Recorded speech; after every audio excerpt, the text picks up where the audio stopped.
दो वजह मैं मानता हूं। पहली वजह है जो मौसम की मार पड़ी है। ये गर्मी ऐसा बताया जा रहा है कि पिछले कई दशकों का रिकॉर्ड तोड़ा है, और खासकर जो अगर हम नॉर्थ वेस्ट और जो ईस्टर्न बेल्ट की तरफ जाएं तो वहां पर बेतहाशा गर्मी पड़ी है, जहां पर ज्यादातर सब्जियों का, चावल का, गेहूं का कल्टीवेशन होता है, वहां पर उपज होती है। तो उस गर्मी की वजह से जब टेम्परेचर 45 से ऊपर लगातार बना रहता है तो इन सब्जियों की फसल खासकर और अगर हम चावल और गेहूं की भी बात करें, फसलों को नुकसान होता है। फसलों को नुकसान होने से जो सप्लाई साइड रिस्ट्रिक्शन आ जाती है, सप्लाई इन चीजों की कम हो जाती है, और अर्थशास्त्र का नियम है कि जब सप्लाई कम होगी तो कीमतें बढ़ती हैं। पहला कारण तो मैं मौसम को मानता हूं। मुझे उम्मीद है कि आने वाले जो मानसून आ चुका है, देश के लगभग आधे भाग में सदर्न इंडिया से वो चल पड़ा है, आ चुका है। जैसे जैसे मानसून आएगा, कुछ हालांकि मैं साथ में जोड़ना चाहूंगा कि मानसून आने के बाद कुछ सब्जियां हैं जो और महंगी हो जाती हैं, उस पर बाद में आते हैं। दूसरा कारण मैं मानता हूं कि इस मौसम की मार का फायदा उठाकर कुछ बिचौलिए, जिनके पास आपको हैरानी होगी जान के कोल्ड स्टोरेज फैसिलिटी भी है, वो इस सामान का होर्डिंग कर लेते हैं। और इस सामान की अगर मैं बात करूं, इसमें प्याज आता है, इसमें टमाटर आता है, इसमें और जरूरी सब्जियां आती हैं, इसमें गेहूं और चावल भी आता है। तो बिचौलिए जो है उसकी होर्डिंग करते हैं। जैसे ही होर्डिंग करते हैं, मतलब अगर मैं इसको आम भाषा में कहूं तो बहती गंगा में हाथ धोते हैं। जब वो देखते हैं कि मौसम की मार है, पीछे से सप्लाई कम आ रही है, कीमतें बढ़ रही हैं, तो इसको वो एज एन इन्वेस्टमेंट लेके अपने यहाँ होर्डिंग जमाखोरी कर देते हैं। तो 100 रुपए का सामान जैसे ही वो देखते हैं कीमत 120, 130, 140 हुई या 150 हुई, तब वो उसको धीरे धीरे करके छोड़ते हैं। इस कारण से इसकी सप्लाई और ज्यादा कम हो जाती है। तो मैं दो कारण मानता हूं। मौसम की मार तो है ही है, वो तो हम सब देख रहे हैं। उसकी वजह से कुछ लोग इसका फायदा उठाकर इसमें जमाखोरी करते हैं, और जमाखोरी की वजह से कीमतें और ज्यादा बढ़ती हैं।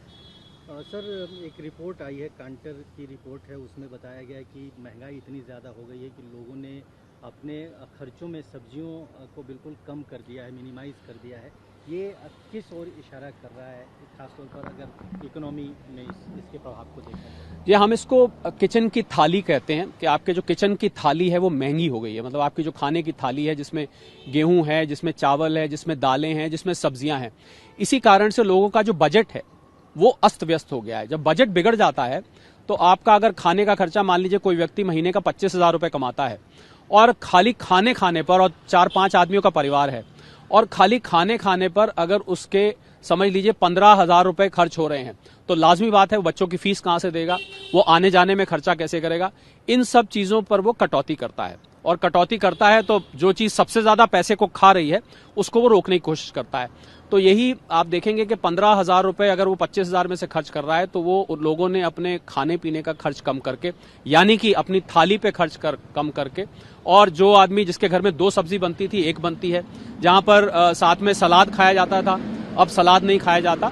तो बहुत चिंता की बात है, क्योंकि इससे सीधा सीधा न्यूट्रिशन जुड़ा हुआ है। अगर आप खाने का सामान पूरा नहीं लेंगे तो आपको शारीरिक समस्याएं आनी शुरू हो सकती हैं। बिल्कुल ठीक है कि लोगों की जो किचन का बजट है वो इस खाने पीने की महंगाई की वजह से बिगड़ चुका है। सर, ये भी एक जानकारी है कि 18% भारतीय जो हैं अपने हाउस होल्ड में 18% ज़्यादा खर्च कर रहे हैं इन्फ्लेशन की वजह से। ये क्या है? जी हाँ, क्योंकि भारत की जो अर्थव्यवस्था है वो एक कंजम्पशन ड्रिवन अर्थव्यवस्था है। 55 से 60% अर्थव्यवस्था कंजम्पशन से बनती है। इसका अर्थ ये हुआ कि व्यक्ति अगर मान लीजिए 100 रुपए खर्च करता है, तो उसमें अब महंगाई की वजह से उसका खर्चा ज्यादा हो पा रहा है। इसका असर क्या होगा? इसका असर ये होगा कि एक तो जो उसकी महीने की बचत होती है वो बचत नहीं हो पाएगी। दूसरा इसका असर ये होगा कि और जो बाकी जरूरती खर्चे हैं, जिसमें पढ़ाई लिखाई है, मेडिकल है और मकान के किराए हैं, उन खर्चों में उसको कटौती करनी पड़ेगी। तो इस रिपोर्ट के हिसाब से लोगों का 15 से 20% का किचन का खर्चा खासकर बढ़ गया है। और रिजर्व बैंक ऑफ इंडिया के जो गवर्नर हैं शक्तिकांत दास साहब, उन्होंने पीछे monetary policy committee, monetary MPC report आई थी तब भी निकाला था, हाल में भी उन्होंने यह बात बताया कि हालांकि इन्फ्लेशन 5% के आसपास है, बल्कि सीपीआई की हम बात करें तो 5% से थोड़ी सी कम ही है। उनका यह कहना था, और ये स्वयं आरबीआई के गवर्नर स्वीकार कर रहे हैं इस बात को, कि जो खाने पीने के ऊपर जो महंगाई है, जो हेडलाइन फूड इन्फ्लेशन है, वो अभी भी परेशानी का सबब बना हुआ है।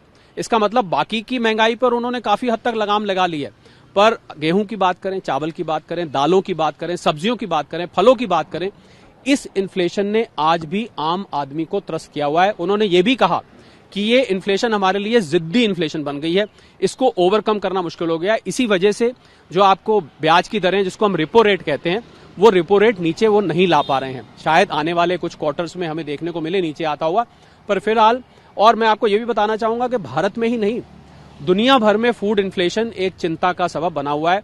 अच्छी बात यह है कि भारत दुनिया की फूड बास्केट है, भारत में खाने पीने की चीजों की कमी नहीं है, इस वजह से शायद उतना महसूस नहीं हो रहा। पर आम आदमी और खासकर जो गरीब तबका है, जो सबसे कमजोर तबका है, जिसकी कमाई सबसे कम है, उनको सबसे ज्यादा इसकी मार झेलनी पड़ रही है।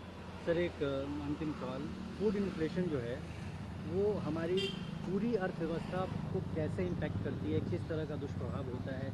क्या इकोनॉमी उसकी वजह से बहुत डिरेल होती है फूड इन्फ्लेशन की वजह से? देखिए, भारत एक एग्री ड्रिवन इकोनॉमी है। आज भी यहाँ पर जो पूरी, अगर हम जीडीपी का हिस्सा लें तो हालांकि जीडीपी के हिस्से में 15-20% एग्रीकल्चर का आता है, परंतु 60 से 70% लोग सीधा सीधा कृषि से प्रत्यक्ष या अप्रत्यक्ष रूप से जुड़े हुए हैं।